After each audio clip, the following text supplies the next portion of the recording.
எல்லோருக்கும் வணக்கம்ங்க. என்னோட சப்ஸ்கிரைபர் இல்லை என்னோட கிளையண்ட்டுன்னு சொல்லலாம். ஒருத்தர் வந்து இந்த அப்ஸ்டாக்ஸ் யூஸ் பண்ணி எப்படி ஜிடிடி ஆர்டர் ப்ளேஸ் பண்ணுறதுன்னு கேட்டிருந்தாங்க. ஸோ அது பற்றின வீடியோ தாங்க இது. ஸோ நீங்கள் பார்த்துருந்தீங்கன்னா தெரியும், அப்ஸ்டாக்ஸோட ஹோம் பேஜில் இருந்து நம்ம நிஃப்டி 50 செலக்ட் பண்ணுறோம். செலக்ட் பண்ண உடனே பார்த்தீங்கன்னா நம்மளுக்கு மேலே வந்து சம்மரி, சார்ட்ஸு, ஆப்ஷன் செயினு, ஸ்ட்ராட்டஜிஸ்ன்னு இருக்குது பார்த்தீங்களா. அதில் வந்து நம்ம ஆப்ஷன் செயினை செலக்ட் பண்ணிக்கணும். செலக்ட் பண்ணும்போது பார்த்தீங்கன்னா உங்களுக்கு ஸ்பாட்டுன்னு சொல்லிட்டு 22,466 இருக்குது இல்லைங்களா. ஸோ அதுக்கு மேலே இருக்கிறது, அதுக்கு கீழே இருக்கிற ப்ரைஸை மட்டும்தாங்க நம்ம பார்க்க போகிறோம்.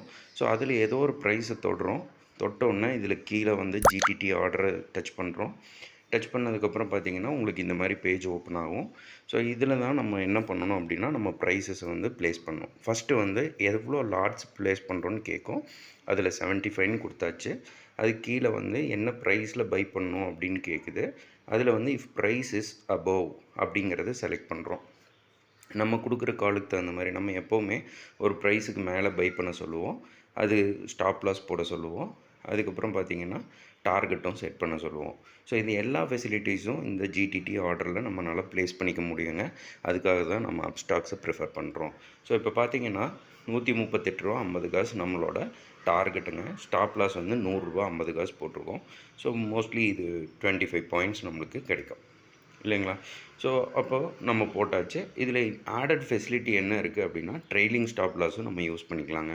ட்ரெய்லிங் ஸ்டாப் லாஸ் 250 அப்படின்னா 2.50 அப்படின்னா எப்போல்லாம் உங்கள் ப்ரைஸு உங்களோட ஒரு 2.5 ப்ரைஸை வந்து தாண்டி போகுதோ அப்போ வந்து உங்களுக்கு ஆட்டோமேட்டிக்காக உங்கள் ஸ்டாப் லாஸ் வந்து இன்க்ரீஸ் ஆகிட்டே இருக்கும்.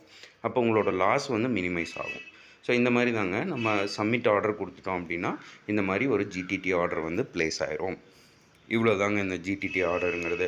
ஆனால் இந்த ஜிடிடி ஆர்டர் நம்மளுக்கு ட்ரிகர் ஆகலை, அது நெகட்டிவில் போகுதுன்னு தெரிஞ்சால் நம்ம அதை மறுபடியும் போய் நம்ம கேன்சல் பண்ணணுங்க.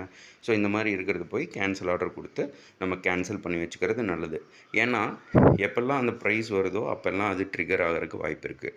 ஸோ நம்ம ட்ரிகர் ஆகாத ஜிடிடி ஆர்டர்ஸை நம்ம கேன்சல் பண்ணிக்கிறது நல்லதுங்க. இதுலேயே ஏதாவது டவுட் இருந்துச்சுன்னா நீங்கள் எனக்கு கால் பண்ணி கேட்கலாம், இல்லை டெக்ஸ்ட் பண்ணி கேட்கலாம். Please like, share and subscribe.